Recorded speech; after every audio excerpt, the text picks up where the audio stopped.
कैसे ख्याल आया और किसने आपको जो है मार्गदर्शित किया कि वहाँ पर जो है वैकेंसी थी और क्या प्रोसेस थे ये सब करने का, थोड़ा बताइएगा दर्शकों को। पता था कि आप पहले से आप सोचे थे कि हम इस फील्ड में वैज्ञानिक बन पाएंगे? वैज्ञानिक तो मेरा सपना था, लेकिन इतना ऊंचा पहुंच पाऊंगा ये मेरे को सपना नहीं था। मेरे लिए एक सपना ही था जो है हकीकत। जब मैं सिलेक्शन हो गया तो उस समय हकीकत लगता ही नहीं था, लगा कि अरे यार कहाँ इंग्लैंड है, वो अंग्रेज जो हमारे ऊपर पूरा शासन किए। मैं उनके कंट्री में जा करके, क्योंकि उनका शासन तो 155 देशों में था, उनका सूर्यास्त कभी नहीं होता था। मैं उनके कंट्री में जा करके और एज ए प्रिंसिपल साइंटिस्ट जा करके अगर ये काम कर रहा हूँ तो अपार हर्ष और खुशी हुई। और जैसा कि मैं बोला कि विश्वास नहीं हो रहा था, बाद में जब लेटर वगैरह आ गया, वीज़ा वगैरह सब फाइनल हो गया, तब लगा कि नहीं भाई, अब आप सपनों की दुनिया में मत रहिए, हकीकत में आइए, जाने की तैयारी। साइंटिस्ट बन गए हैं, क्या कहेंगी पापा के बारे में? हमको बहुत अच्छा लगा, मेरे पापा साइंटिस्ट बने हैं, हमको बहुत गर्व है उनके ऊपर। हम बस इतना ही कहना चाहते हैं। आप क्या बनना चाहती हो? हम भी यही बनेंगे जो मेरे पापा। दर्शकों, फ्रीडम न्यूज़ इंडिया देखना शुरू कर चुके हैं आप, और इस वक्त मैं प्रयागराज में हूं और प्रयागराज के जिस शख्स के पास हूं वो शख्स आज हमारे हिंदुस्तान का नाम रोशन कर रहा है। ये जान लीजिए, क्या नाम है आपका? शुभ नाम? विद्याकांत तिवारी।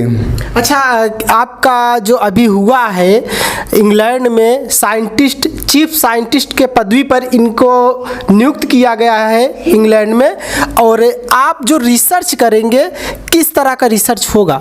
उसमें बहुत सारे रिसर्च हैं। बेसिकली वो नई नई दवाएं जो बायो फार्मास्यूटिकल्स होते हैं, जो कि बायोटेक बेस्ड प्रोटीन्स होती हैं, मेडिसिन्स होती हैं, उसके रिसर्च पे हम काम कर रहे हैं। मेजर रिसर्च उसमें कैंसर के लिए है, कोरोना के लिए है, बहुत सारी बीमारियों के लिए है, लेकिन जो मेजर मुख्य एरिया है, मुख्य विभाग है, उसमें वो कैंसर आता है। अच्छा अच्छा जी। मतलब कैंसर के लिए जो मेडिसिन्स होती हैं, कहीं ना कहीं आज भी कैंसर पर रिसर्च चल रहा है, सारे देशों का चल रहा है। और क्या कहते हैं, रिसर्च इसलिए चल रहा है क्योंकि जो दवाएं आ रही हैं, कुछ दवाएं सही से काम कर रही हैं, कुछ सही से काम उतना नहीं कर पा रही है। तो उसी पर रिसर्च आपका होगा? हाँ, उसी पे रिसर्च चल रहा है। उसमें ऐसा चल रहा है कि अभी हमारा अगर प्राइमरी स्टेज में पकड़ा जाता है तो हमारा 100% क्योर का चांस रहता है, लेकिन ऐसी मेडिसिन्स बनाने का काम चल रहा है कि उसके लिए वैक्सीन बना दिया जाए, ताकि पहले से इंजेक्ट कर दिया जाए, पहले से वो दवाई दी जाए, तो फ्यूचर में उस चीज़ की प्रॉब्लम न आए। तो इस तरह से कई सारे रिसर्च चल रहे हैं। उसके अलावा हमारा जो है क्या कहते हैं, और अलग अलग मेडिसिन्स पे काम चल रहा है। तो मेजर एरिया कुल मिलाकर के मुख्य जो उद्देश्य है मानव कल्याण के लिए है, और बेहतर से बेहतर दवाई बनाया जा सके, ताकि आम आदमी तक वो दवाएं जो है सस्ते दाम में मुहैया कराया जा सके। आप प्रयागराज के प्रॉपर कहाँ के रहने वाले हैं? प्रयागराज में कोरांव तहसील है। कोरांव तहसील से 14 किलोमीटर अत्यंत दक्षिण में, सुदूर दक्षिण में एक गांव है धूस, वहीं का मैं रहने वाला हूँ, धूस गांव का। अच्छा, धूस गांव तो काफ़ी ग्रामीण में है, बहुत ग्रामीण क्षेत्र है, और वहाँ पर तो देखा जाए उतनी अच्छी स्कूलें भी नहीं हैं अभी। तो कैसी रही जर्नी आपकी? आपने बहुत सही सवाल किया, क्योंकि वहाँ पर आज भी बुनियादी शिक्षाओं की कमी है। वहाँ पर जर्नी ऐसी रही कि मैं वहाँ से हाई स्कूल तक पढ़ा, उसके बाद वहाँ इंटरमीडिएट साइंस न होने की वजह से मुझको वहाँ से पलायन करना पड़ा, और उसके बाद मैं यहाँ पर नैनी आया। नैनी में ही अपना इंटरमीडिएट साइंस की परीक्षा रणजीत पंडित इंटर कॉलेज से बायोलॉजी डिपार्टमेंट में किया। उसके बाद बीएससी भी यहीं से किया, और बीएससी करने के बाद मैं एमएससी बायोटेक्नोलॉजी, जिसमें मैं साइंटिस्ट बनना चाहता था, वैज्ञानिक बनना चाहता था, उसके लिए मुझको मध्य प्रदेश के डिस्ट्रिक्ट रीवा में अवधेश प्रताप सिंह यूनिवर्सिटी में जाना पड़ा, और वहाँ से मैंने अपना एमएससी बायोटेक की पढ़ाई पूरी किया। और उसके बाद जैसा कि आपने जर्नी के लिए कहा, तो जर्नी बहुत लंबी है, क्योंकि वहाँ जहाँ मैं अभी पहुँचा हूँ उसके लिए बहुत सारे संघर्ष करने पड़े। तो एमएससी बायोटेक्नोलॉजी करने के बाद मैंने अपनी ट्रेनिंग जो है अहमदाबाद में एक कंपनी है इंटास बायो फार्मास्यूटिकल्स, वहाँ से मैंने कंप्लीट किया। वहाँ से कंप्लीट करने के बाद मैं फिर पुणे में एक कंपनी है जिनोवा बायो फार्मास्यूटिकल्स, जो इस समय इंडिया की mRNA बेस्ड वैक्सीन जो है वो पहली कंपनी इंडिया की है जो mRNA बेस्ड वैक्सीन पे काम कर रही है। वहाँ से मैंने वहाँ पे अपना काम किया 1-1.5 साल के लिए।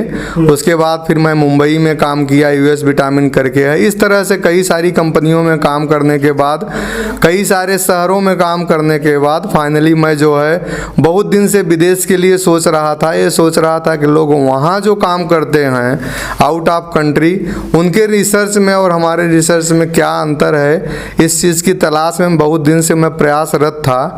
और फाइनली ईश्वर की कृपा से, गुरुजनों की कृपा से, परिवार के प्रेम से, स्नेह से हमको इंग्लैंड में वो सफलता फाइनली मिल गई। आप क्या कहते हैं, कहीं ना कहीं देखा जाए तो इंग्लैंड में जो है साइंटिस्ट बने हैं जी। आपको ये बात खलती नहीं कि काश हम हमारे देश में ही हमारी प्रतिभा का जो है पहचान कर पाते और मैं अपने देश के लिए ही सेवा कर पाता।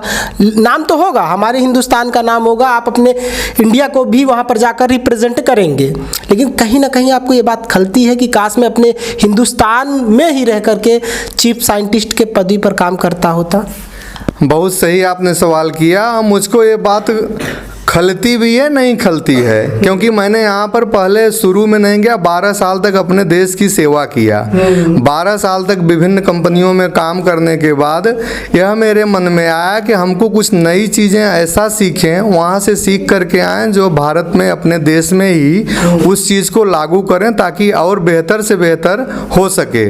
तो इस सोच से मैं वहाँ गया और अच्छी अच्छी चीज़ें सीख रहा हूँ। वो चीज़ें सीख करके मैं हमेशा, चूँकि भारत का हूँ तो भारत के कल्याण के लिए, भारत की जनता के कल्याण के लिए ही हमेशा प्रयत्नरत रहूँगा जो है। और यहाँ ही जो मैं चीज़ें सीख करके आऊँगा उसको इम्प्लीमेंट करने की कोशिश करूँगा।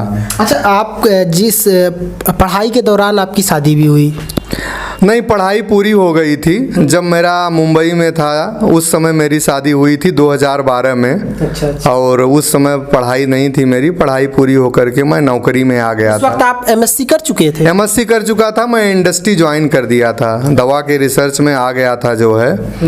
तो उसी समय मेरा जो है क्या कहते हैं विवाह हुआ था।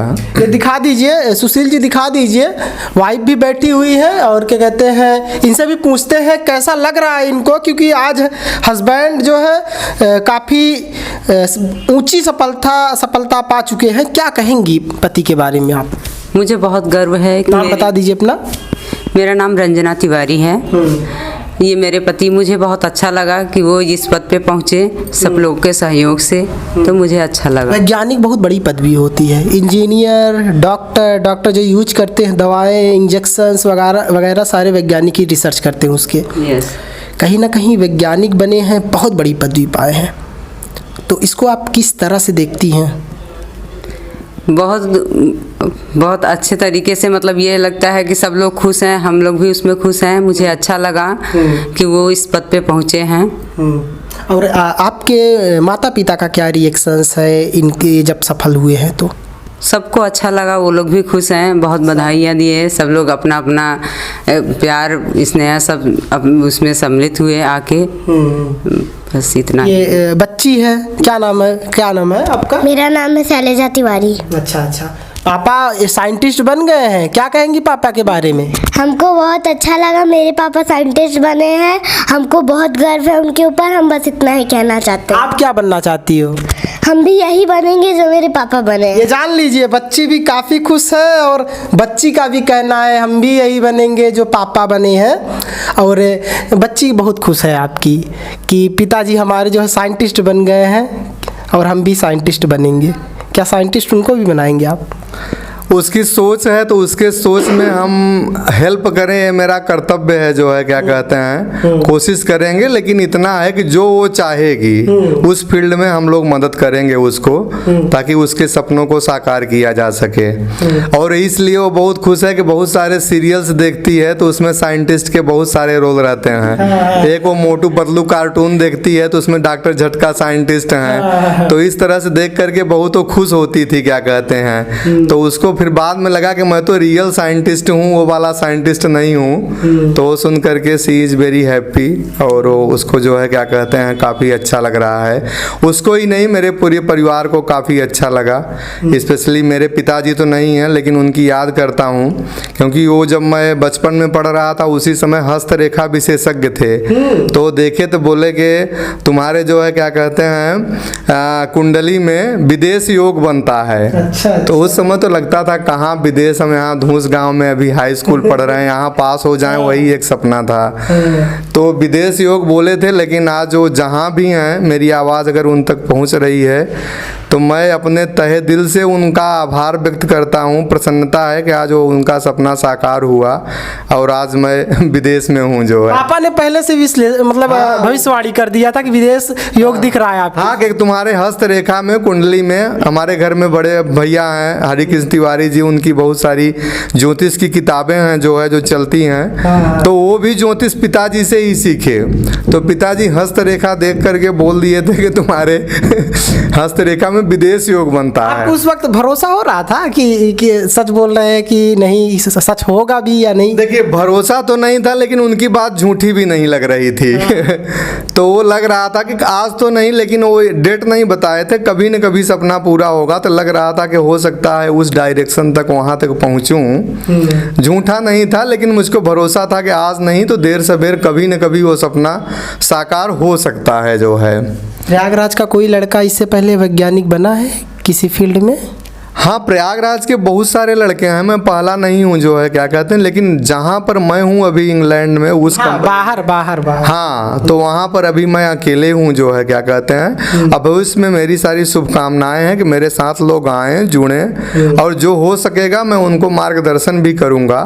और प्रयागराज का नाम तो बहुत बड़ा है क्या कहते हैं, यहाँ से इस शहर ने बहुत सारे प्रतिभाएं दिया है जो है क्या कहते हैं, सारे योद्धा यहाँ से निकले। हाँ, तो उसमें मेरी खुशी है कि मैं उसी कड़ी का एक अंग हूँ जो है, उसी चेन में मैं भी जुड़ गया।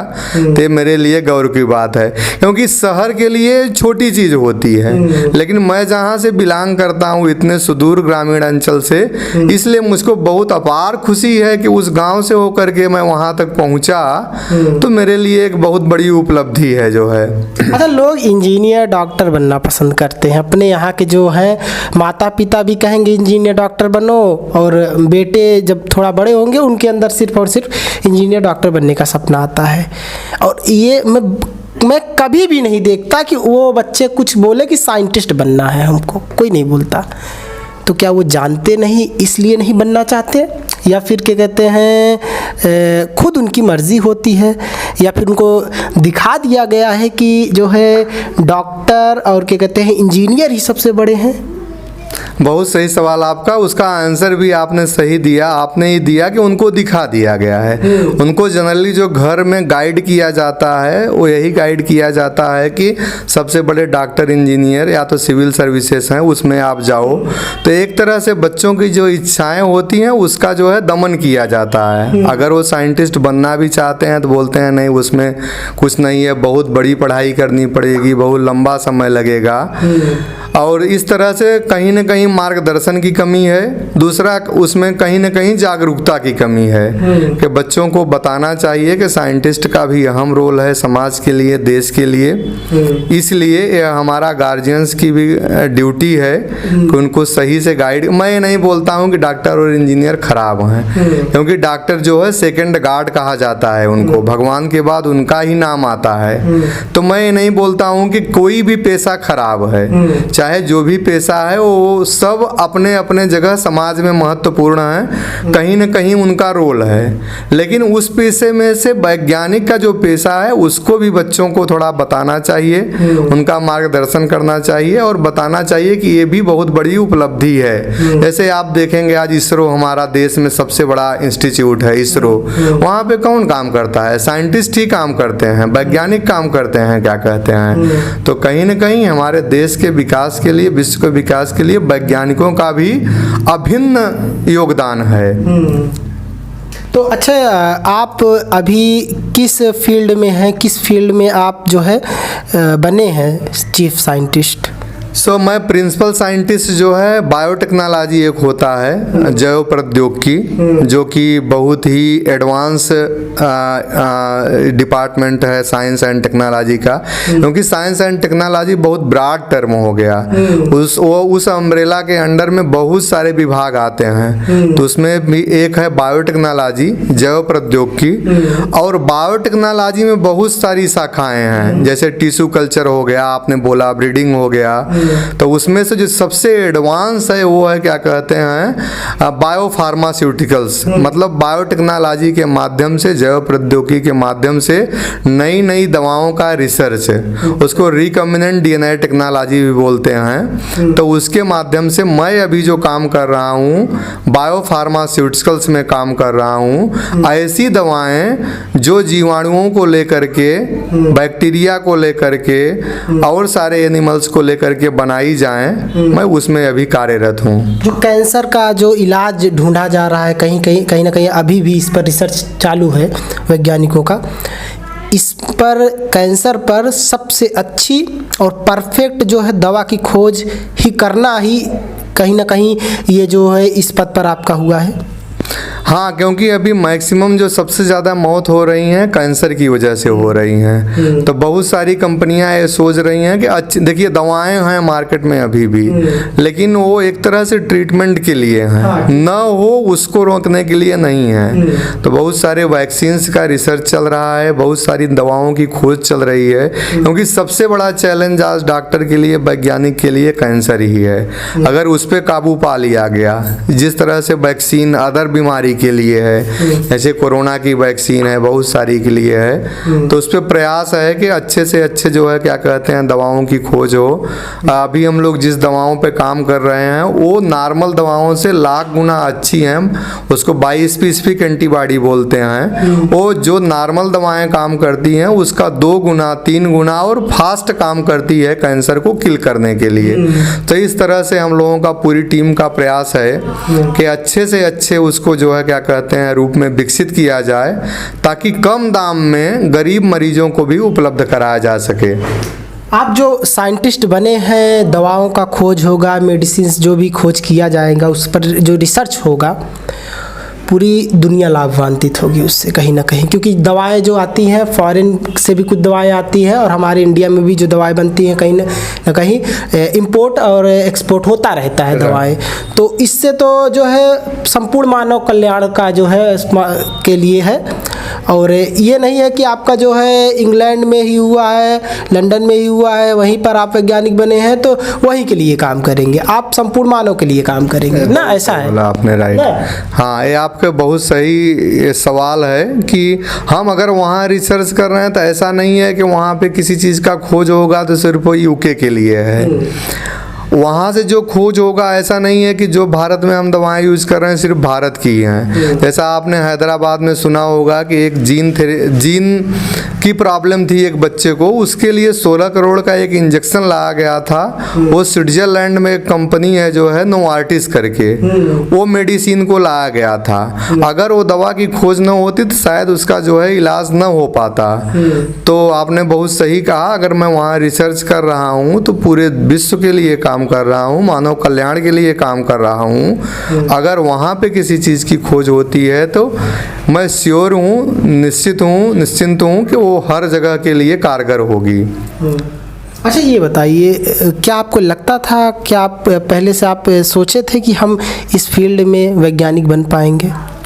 वैज्ञानिक तो मेरा सपना था, लेकिन इतना ऊंचा पहुंच पाऊंगा ये मेरे को सपना नहीं था। मेरे लिए एक सपना ही था जो है हकीकत। जब मैं सिलेक्शन हो गया तो उस समय हकीकत लगता ही नहीं था, लगा कि अरे यार कहाँ इंग्लैंड है, वो अंग्रेज जो हमारे ऊपर पूरा शासन किए, मैं उनके कंट्री में जा करके, क्योंकि उनका शासन तो 155 देशों में था, उनका सूर्यास्त कभी नहीं होता था।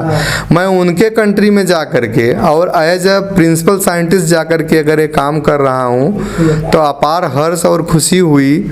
और जैसा कि मैं बोला कि विश्वास नहीं हो रहा था, बाद में जब लेटर वगैरह आ गया, वीज़ा वगैरह सब फाइनल हो गया, तब लगा कि नहीं भाई, अब आप सपनों की दुनिया में मत रहिए, हकीकत में आइए, जाने की तैयारी करिए जो है। कैसे ख्याल आया और किसने आपको जो है मार्गदर्शित किया कि वहाँ पर जो है वैकेंसी थी, और क्या प्रोसेस थे ये सब करने का, थोड़ा बताइएगा दर्शकों को। जी, एक्चुअली ख्याल जब मैं इंडिया में बायोटेक कंपनी में काम कर रहा था, जैसा मैं आपके बोला कि मैं ल्यूपिन में काम किया, इंटास में काम किया, बायोकान बंगलोर में कंपनी है उसमें काम किया, उसी समय थोड़ा वहाँ से हमको जानकारी मिलती रहती है कि लोग बाहर के लिए भी अप्लाई करते हैं, उसके लिए लंबी प्रोसेस होती है। तो उसी सिलसिले में मैं भी अप्लाई करना चालू किया। अब मैं 2013 में जब मैं ल्यूपिन में था पुणे में, तभी से बाहर के लिए अप्लाई कर रहा था। तो उसमें बहुत सारे 99% रिजेक्शन हो जाते थे। तो रिजेक्ट के रीजन बहुत सारे रहते थे। एक तो लैंग्वेज बैरियर आता था, क्योंकि जो कंट्री है इंग्लैंड है, वहाँ हिंदी नहीं चलती है। जो हम लोग इंग्लिश भी बोलते हैं उस लेवल की फ्लुएंसी नहीं रहती है जिस लेवल की उनको चाहिए। दूसरा, उनको और एक्सपर्ट वाले मिल जाते थे उसी कंट्री के, तो हमको फिर वीज़ा देने के लिए क्यों वो इतना जो है पैसा लगाएंगे। तो इस तरह से मैं 2013 से ही खोज रहा था। बीच में बहुत सारी कंपनियों का इंटरव्यू दिया। उसी दौरान मैंने एक आइसलैंड में एलोटेक करके कंपनी है, उसका भी इंटरव्यू हुआ था। उसमें फाइनल तक हो गया था, लेकिन वहाँ पे कुछ इंटरनल चेंजेस की वजह से नहीं जा सका। एक पोलैंड में कंपनी है पोल फार्मा बायोलॉजिक्स करके, वहाँ हुआ था, लेकिन वहाँ वीज़ा की वजह से, क्योंकि उस समय कोरोना चल रहा था, कोरोना की वजह से वीज़ा में बहुत सारे डिले हो रहा था। तो कंपनी को इतना टाइम नहीं था कि वो वेट करे। और उसी दौरान मैं इंग्लैंड में बहुत सारी कंपनियों, मैं तो एक तरह से हताश ही था कि शायद सफलता नहीं मिलेगी जो है। तो उसी दौरान वो कंपनी जो इंग्लैंड में थी उसके लिए मैंने अप्लाई किया। अप्लाई करने के बाद साइंटिस्ट का, वो कंपनी का मेल आया कि हम आपसे इंटरेक्ट होना चाहते हैं। तो उनका मेल आया, आधा घंटे का जूम पे वीडियो कॉल था। उस पर उन्होंने पूछा कि काम कैसे करते हो, क्या करते हो। Just it was a kind of formal interaction. तो उन्होंने इंटरेक्ट किया, उनको थोड़ा अच्छा लगा। उसके बाद बोले कि अगर मुझको ऐसा लगा कि जो हम इंटरेक्ट किए हैं उससे हमारी टीम खुश है, तब आपको हम फाइनल राउंड इंटरव्यू के लिए बुलाएंगे। तो उस समय मैं मुंबई में था जो है। और फिर एक हफ्ते बाद उनका कॉल आया कि आप जो है फाइनल राउंड इंटरव्यू के लिए तैयारी करिए। फिर मैंने तैयारी कर दिया। उन्होंने कुछ एजेंडा दिया कि इस पर डिस्कशन होगा। मैंने पूरी तैयारी किया। तैयारी करने के बाद 1.5 घंटे तक इंटरव्यू चला जो है, क्या कहते हैं, सब्जेक्ट से रिलेटेड बहुत सारे उसमें फील्ड हैं, डिटेल में जाने की आवश्यकता नहीं है। तो उसके बाद, उसके एक हफ्ते बाद उनका ईमेल आया कि आपका प्रिंसिपल साइंटिस्ट के लिए चयन हो गया है, क्या कहते हैं। तब मुझको लगा कि भरोसा होने लगा कि हाँ, अभी मेल आ गया तो ये ऑथेंटिक हो गया जो है। फिर मैं अपना आगे की प्रोसीजर, क्योंकि सिलेक्शन के बाद बहुत सारे उसमें चीज़ें आती हैं। सबसे बड़ा तो उसमें वीज़ा का प्रॉब्लम रहता है। कंपनी आपको सेलेक्ट भी कर ली है, क्योंकि वीज़ा गवर्नमेंट देता है, कंपनी नहीं देती है। अगर गवर्नमेंट वीज़ा नहीं देती है तो आप नहीं जा सकते हैं। फाइनली ईश्वर की कृपा से जो है वहाँ तक, क्या कहते हैं, हो गया और मैं वहाँ पे जा कर के ज्वाइन किया। तो कब अब जाने वाले हैं वहाँ पर आप? अभी मेरा अगला टिकट 7 नवंबर को है जो है। तो 7 नवंबर को मेरा यहाँ से रिटर्न है, तब आप चले जाएंगे। यस, हाँ, वहाँ पर रिसर्च जो भी वहाँ पे जो काम कर रहा था उसको कंटिन्यू करूँगा। और बहुत सारे नए काम आने वाले हैं, तो उसमें हम लोग फिर रिसर्च करके जो काम चल रहा है उसको हम आगे बढ़ाएंगे जो है। परिवार में कितने लोग हैं? परिवार में अगर मेरा पर्सनल परिवार देखेंगे तो मैं हूँ, श्रीमती जी हैं रंजना तिवारी, 2 बच्चे हैं, और बाकी हम लोगों का परिवार बहुत लंबा है। हम लोग 7 भाई हैं। तो सबसे बड़े भैया हैं कमला शंकर तिवारी, जो प्रिंसिपल हैं बलौदा बाजार में, छत्तीसगढ़ में। उसके बाद विष्णुदत्त तिवारी, जो संस्कृत विद्यालय में लिपिक हैं। फिर बड़े भैया हैं जो पैंतिहा में हेड मास्टर हैं जूनियर हाई स्कूल में। उसके बाद पंडित विजय शंकर तिवारी जी हैं, जो कि कथा भागवत सत्संग से जुड़े हुए हैं। फिर उनके बाद में लक्ष्मीकांत तिवारी हैं, जो चंडीगढ़ यूनिवर्सिटी में प्रोफेसर हैं। और उनके बाद मैं आता हूँ जो आपके सामने हूँ। उसके बाद 7th नंबर पे आते हैं जो है, क्या कहते हैं, शिवाकांत तिवारी जी, जो इस समय इंटेलिजेंस ऑफिसर हैं अहमदाबाद में। डीएसपी के पद पे। मतलब पूरी फैमिली ही एक तरह से देखा जाए फुल एजुकेटेड थी। फुल एजुकेटेड थी नहीं, उसमें पिताजी का बहुत सहयोग था, क्योंकि आप तो जहाँ जाके आए हैं अत्यंत ग्रामीण है, पढ़ने के लिए बुनियादी सुविधाएं नहीं थी। और उस समय अंग्रेजी पढ़ते थे तो गांव वाले आकर के बोलते थे कि संस्कृत ब्राह्मण हैं तो संस्कृत पढ़ें, पूजा पाठ में फ़ायदा होगा। लेकिन पिताजी उन लोगों का नहीं सुने, और धीरे धीरे उनका यह सपना था कि जितना अगर आप लोग अपने से पढ़ना चाहते हो तो मेरे लिए कुछ प्रॉब्लम नहीं है, जितना सपोर्ट हो सकेगा हम करेंगे। उसके बाद आर्थिक स्थिति सही नहीं थी, बाद में भैया लोगों को नौकरी मिल गई, बड़े भैया को, हरि कृष्ण भैया को, छोटे भाई को भी मिल गई। हाँ, तो मतलब उनका मिल गया तो फिर हम लोगों का जो बची हुई पढ़ाई थी, क्या कहते हैं उसमें जो है, क्या कहते हैं, कुछ रोड़ा नहीं आया, वो आगे बढ़ता गया जो है। छोटे भाई का आईबी में हो गया, इंटेलिजेंस ब्यूरो में। फिर उसके बाद आपका कितने साल बाद हुआ है? तो मैं नौकरी में तो मैं उनसे पहले आ गया था, मैं इंडिया में नौकरी कर रहा था। अच्छा, कर रहे थे क्योंकि ये डायरेक्ट जाना संभव नहीं था, क्योंकि वहाँ जो कंपनियां हैं डायरेक्ट नहीं लेती हैं, आपको कम से कम 10-12 साल का अनुभव होना चाहिए उस फील्ड का। तो वो अनुभव हमको यहीं से मिला। मैं आभारी हूँ जिस टीम में काम किया, मैं जिन लोगों को साथ काम किया, अगर वो मेरे को न सिखाए होते, न गाइड किए होते, तो जो है संभव नहीं था कि मैं वहाँ तक पहुँच पाता जो है। भारत के स्टूडेंट, भारत के जो छात्र हैं, और ख़ास तौर से जो प्रयागराज के छात्र हैं, क्या मैसेज है उनको? उनके लिए मैसेज यही है कि आप लोग जो है जिस फील्ड में लगे हो उस फील्ड में मन लगा करके पढ़ो। ये पहली बात तो एक, आप डायरेक्ट अपना गोल डिसाइड कर लो, कंफ्यूज मत रहो कि हम डॉक्टर भी बनेंगे, इंजीनियर भी बनेंगे, साइंटिस्ट भी बनेंगे। आप जस्ट फिक्स योर गोल, आप डिसाइड कर लो, फिर उसमें काम करना चालू करो। और आप साइंस के फील्ड में इतनी अपॉर्चुनिटी है कि आप सोच नहीं सकते हैं। तो अगर आप वैज्ञानिक बनना चाहते हैं तो उसके लिए अगर आपको लगता है कि मैं आपके लिए कुछ कर सकता हूँ, तो बिल्कुल उसके लिए मैं जो है तैयार हूँ। अगर मेरे गाइडेंस से अगर आपको भी लगता है कि मैं भी वहाँ जा करके मेरे तरह से या मेरे से बेहतर कुछ करना चाहते हैं, तो उसके लिए मैं मार्गदर्शन के लिए रेडी हूँ। और जो यहाँ के लड़के हैं, लड़कियाँ हैं, जो भी तैयारी कर रहे हैं, जो भी पढ़ाई कर रहे हैं, मेरा यही है कि आप मन लगा करके पढ़िए और भरोसा रखिए। थोड़ा देर भले होगा, लेकिन ऐसा नहीं है कि आपको सफलता नहीं मिलेगी, मिलेगी। इफ़ यू हैव डिसाइडेड कि आपको वो चीज़ पाना है।